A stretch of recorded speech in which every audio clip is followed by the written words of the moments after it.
Hi everyone, welcome back to my floss tube. My name is Rachel, this is Lemonade Stitching, and today we are taking it back to basics to talk about how to start your cross stitch project.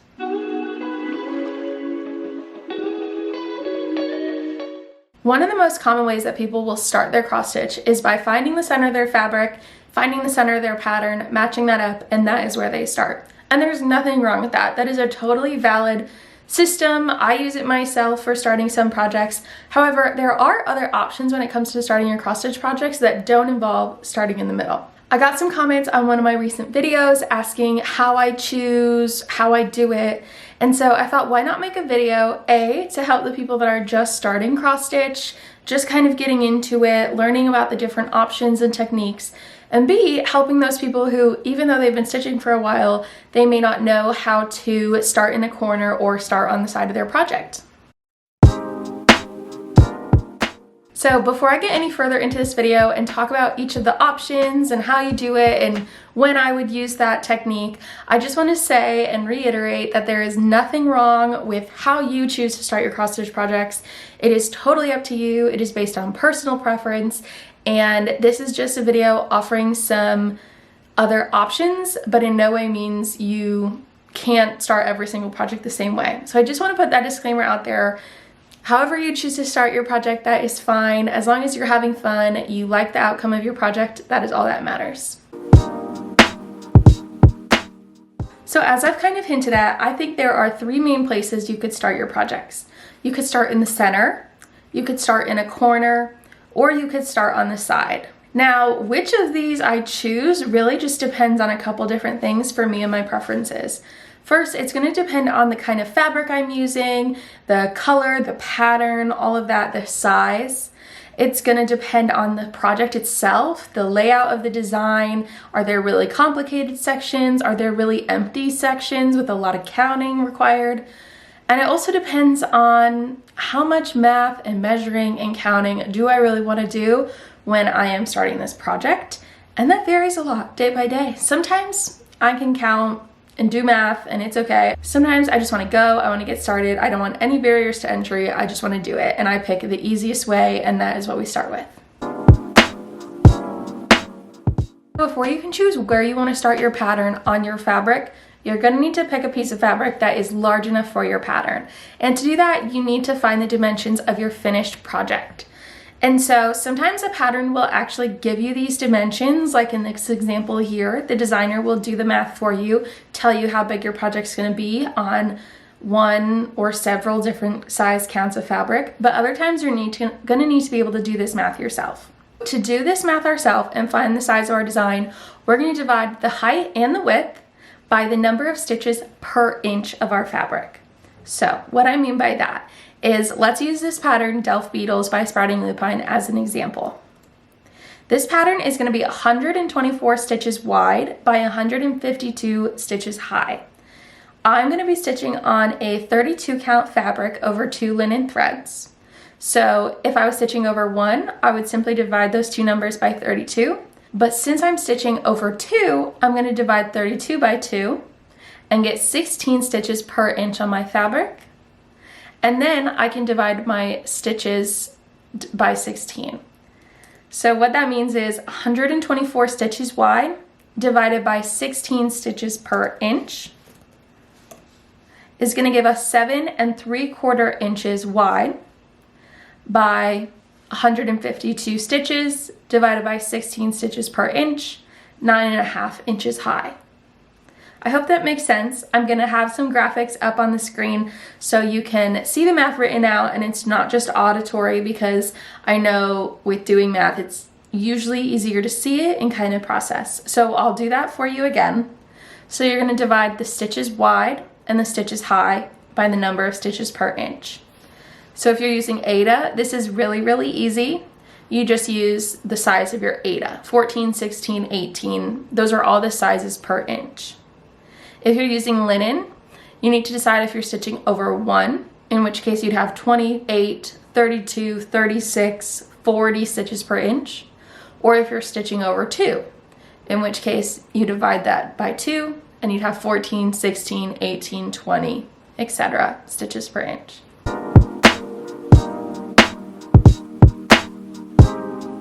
The other measurement that you're going to want to keep in mind for your project is your margin size. So your margin is your space around your project. It's that extra fabric that you have that you're not stitching. And the reason your margin is important to keep in mind is because that extra fabric is going to help get your project into a hoop or a Q-snap or a scroll frame, whatever you choose to use. If you're stitching in hand, it's going to give you something to hold on to. But it's also going to be important when you fully finish your project, whether you're framing it, turning it into a pillow, you're going to want at least some extra fabric to tuck behind your mat board, to sew some seam allowance. Just depends on how you're finishing it, but you're going to want something on the sides. You're not going to want to start 1 or 2 stitches from the side. Your fabric might fray, the edges might get stained or damaged. It's important to have some extra fabric. So typically your margins can vary and they're going to depend on who's stitching, but I would say anywhere from 2 to 3 inches is going to be your kind of standard margin. But again, the more you stitch, the more you're going to find that sweet spot for you and how you finish your projects. For me, I usually stick with about 2.5 to 3 inches if I'm framing a project, but if I'm just doing if I'm stitching in hand, I might only use 1 to 2 inches of margin, just depending on how much fabric I have. Sometimes I'll compromise on my margin if I have a piece of fabric that I really want to use. Even if it doesn't have quite 3 inches of margin, I'll just make it work. But it is important to keep in mind your ideal margin size because that's going to impact the size of fabric you need. So once we've figured out how big our design is going to be, in this example, we need 7 3/4 by 9.5 inches. We need to add on our margins to find our finished piece of fabric. So if we have 3 inches on the top and 3 inches on the bottom, that together is going to be 6 extra inches of fabric added to our height. Similarly, on the side, if we have 3 extra inches on the left and 3 extra inches on the right, that's going to be 6 extra inches added to our width. So our 7 3/4 by 9.5 inch project is going to become 13 3/4 by 15.5 inches. That is our ideal fabric size that we're going to be looking for when we go through our stash. If you don't have a piece of fabric the exact size that your math comes out to, maybe it's an inch or 2 smaller, that's okay. You're probably going to be fine.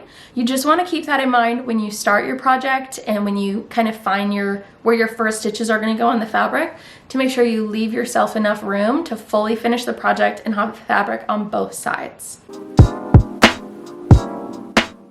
Okay, so now that we've got our fabric picked out and our project ready to go, it's time to figure out where we're going to start stitching. So to do this, I like to have something that I can mark the starting point on my fabric with.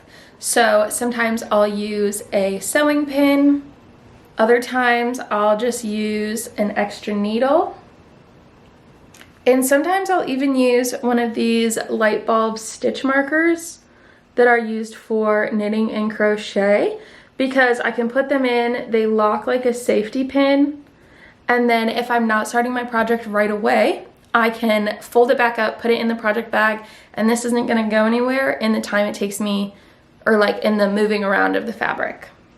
I also like to have some scrap thread laying around nearby so that if it's a project where I don't have stitching in the exact center stitch or the exact side stitch that I'm choosing to like mark my beginning, I can tie a little piece of waist thread there so that when I'm counting and double counting and triple counting to make sure I'm in the right spot on my fabric, I can have that, I don't have to re-find that starting position every single time.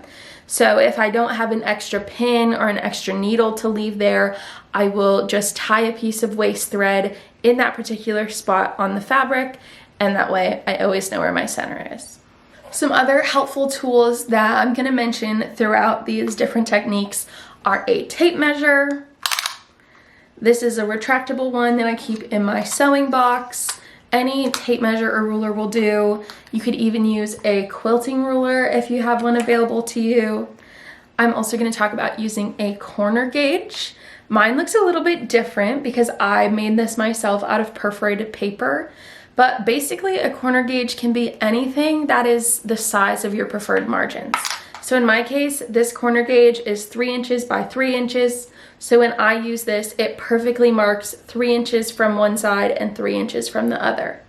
There are also corner gauges that are made out of wood or plastic that are laser cut or engraved to show you like 1 inch, 2 inch, 3 inch margins. Some will have tools to help you determine the size or the count of your fabric. There's a lot of different corner gauges. This one in particular, I just made myself, and so I use this anytime I'm doing a corner start, but I'm getting ahead of myself. And then if you're stitching on perforated paper or perforated PVC, you may want a ruler or a straight edge and a pencil. This is just a little 6-inch ruler that I have. Honestly, sometimes I'll just use the side of my pattern if I need a straight edge. Whatever you have laying around can work as long as it's straight. So first up is going to be the center start. This is, like I said earlier, the most common place that people start their cross stitch patterns. And for most of you, if you already know how to cross stitch, this is probably how you learn to cross stitch, by finding the center of your fabric and matching it up with the center of your project. So there's a couple ways you could find the center of your project.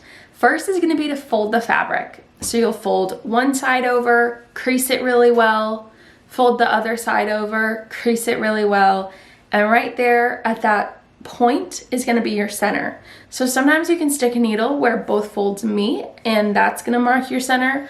Other times, depending on your fabric, you might be able to just unfold it, see your crease lines, and mark the center that way. If you're using perforated paper or perforated PVC, like I said, you can use a straight edge and a pencil to actually mark your center on the back of your material. So you can measure from one diagonal to the other and just draw a small line near the middle. And then you can switch and measure the other diagonal to the other diagonal, the 2 diagonals that you didn't use the first time. Again, mark a small line in the center, and where those lines intersect is going to be the center of your material. I've also recommended people use this method when stitching on those open project bags, those like mesh project bags. Find diagonal to diagonal, flip it, diagonal to diagonal, and that's going to basically get you the center of the bag. The other option is measuring. Use your tape measure or a quilting ruler and just, measure over, measure down. Depending on how straight your fabric is going to depend on how accurate this is. Whichever method works best for you, they're all going to find the center. And then you're just going to find the center on your pattern and start stitching. So I generally use a center start for a couple of different reasons. I'll use a center start if it's the only piece I'm doing on a particular piece of fabric. Sometimes I'll do a center start if I really like the center of the project more than one of the corners or one of the edges. Sometimes I'll use a center start if I don't know exactly what the margins are going to be, but they'll be good enough. And then sometimes I'll use a center start if there isn't a lot of material on the edges of the pattern. Like if the design is pretty concentrated in the center of the chart and I'd have to do a lot of counting to get to a good starting place, I'll just start in the middle. The first example I have of a center start is going to be this pizza kit by Mill Hill. Now this one, the kit does tell you to start in the middle, but it also makes sense because it's the only chart that's going on this piece of paper, and I don't know exactly what the margins are going to be. I didn't cut this myself. I know they're going to be good enough because I don't think Mill Hill would do us dirty like that, but I don't know exactly what they will be. So I used my ruler, I measured from one diagonal to the other, marked the center, flipped my ruler, one diagonal to the other, marked the center, and where those 2 lines intersected is where I started my stitching. I also used a center start on Santa Stops Here. This is one where I didn't necessarily want to stitch the border. This chart would be super easy to start in one of the corners because of the border. It goes almost all the way to the corners, so there wouldn't be much counting involved in finding your starting point. However, when I was starting it, that didn't really feel like what I wanted to do. I didn't want to stitch that part of the chart. I wanted to stitch that wonderful house. So I just started in the middle instead. The middle of the fabric ended up being right near the edge of the house. So I was able to fold my piece once, fold it again, and find the center that way.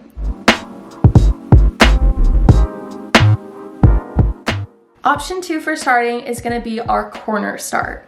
So this is another really popular one that I see a lot, oftentimes with full coverage designs or designs that are square or rectangular. People will start in one of the 4 corners.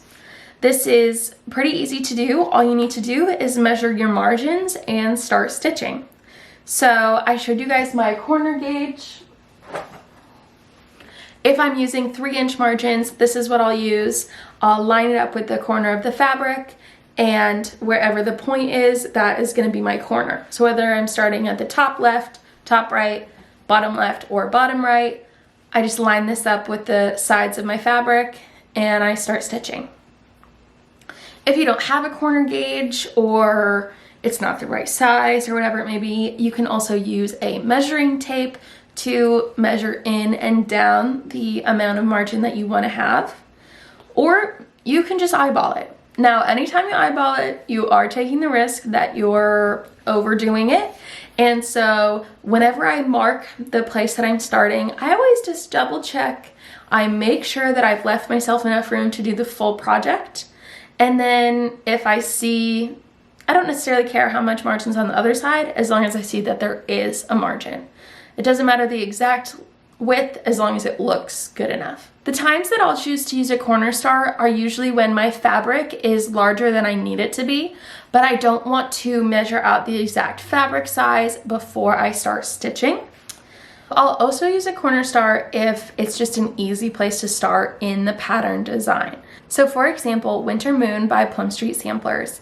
This project, I could start anywhere. There's a little counting in the top corners. If I start in the middle, I'd be right in the middle of that huge house. If I start at the top center, I'd be right in the middle of that moon fill-in. So there are a lot of options. So it kind of just depends on what I want to stitch when I'm starting the project. And so for this, the biggest deciding factor was that I was starting this project on a travel day. So I wanted a pretty easy place to start. And so for me, that easiest place was the bottom left corner, because that would put me right at the black fence across the bottom of the chart. And while there was some counting, it was pretty easy. I could stitch all the way across and just stop when I reached the edge. And it was easy to kind of work my way up into the next section of fill-in that had small blocks that were easy to count. And so that's why I chose a corner start on that project. The third option for starting your project is going to be a side start, specifically the center side.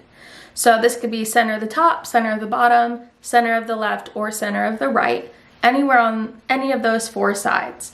I don't see this option used as much, but sometimes I think it can suit a particular chart well, especially just depending on the design.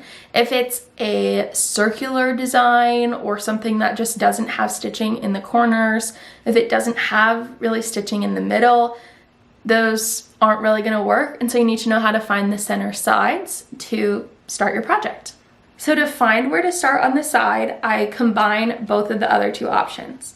So first I'll fold the fabric and crease it really well on the side where I want to start.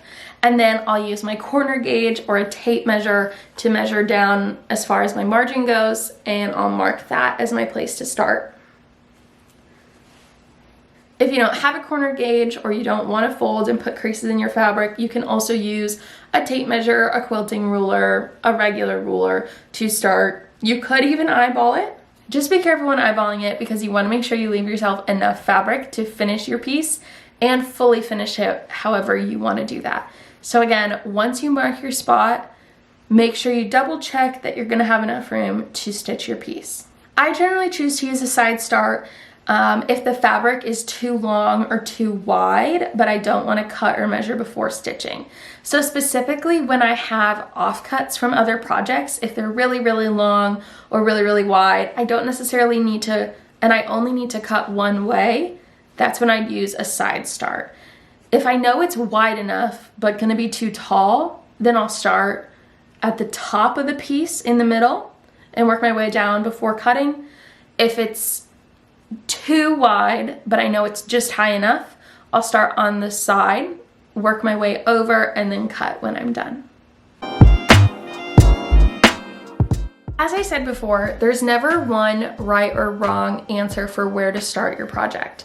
Sometimes it depends on the modeling of your fabric. If you have a fabric that has a lot of color in one area and you want your design centered in that area, or if you want it to not overlap that area at all, that might influence where you start your piece.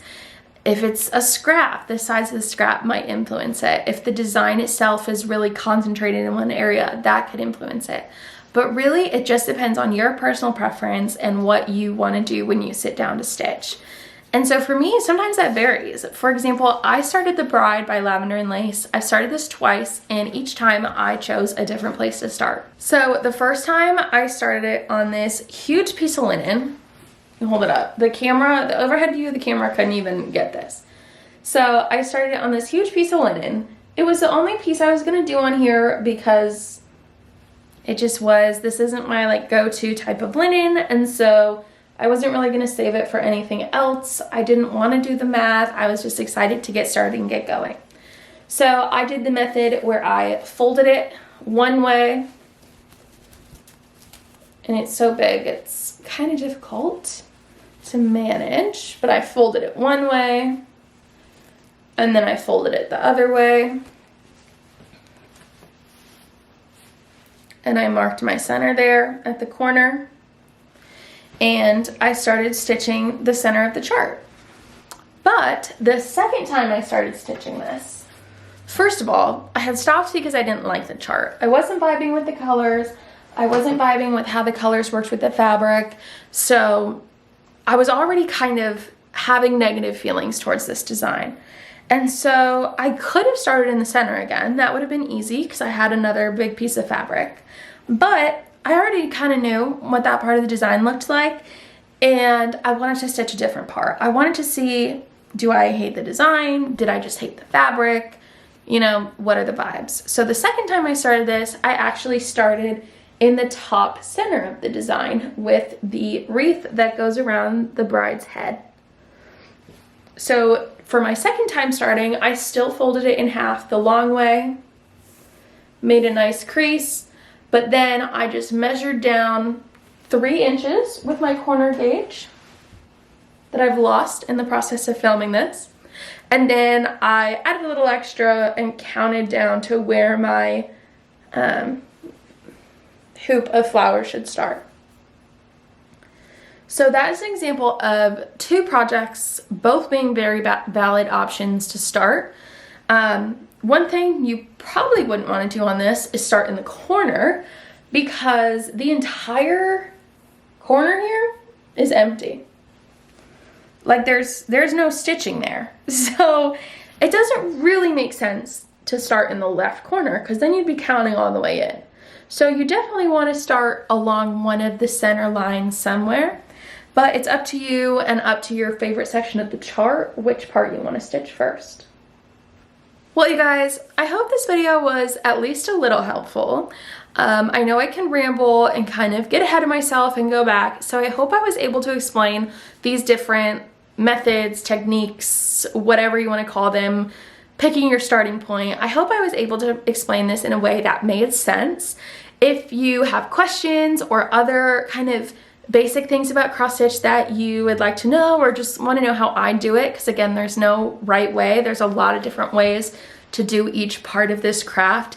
Please let me know. I'd be happy to chat about it, or if there's a particular video you want, let me know and I can try to come up with something for you. If you enjoyed watching this video, please give it a thumbs up, maybe subscribe. I post monthly videos just sharing the cross stitch that I get up to in that particular month, and then sometimes I'll do some extras like this or crafty vlogs or what have you. Really just depends on my schedule, how much time I have. But anyway, thank you so much for watching. I hope you guys enjoyed, and happy stitching!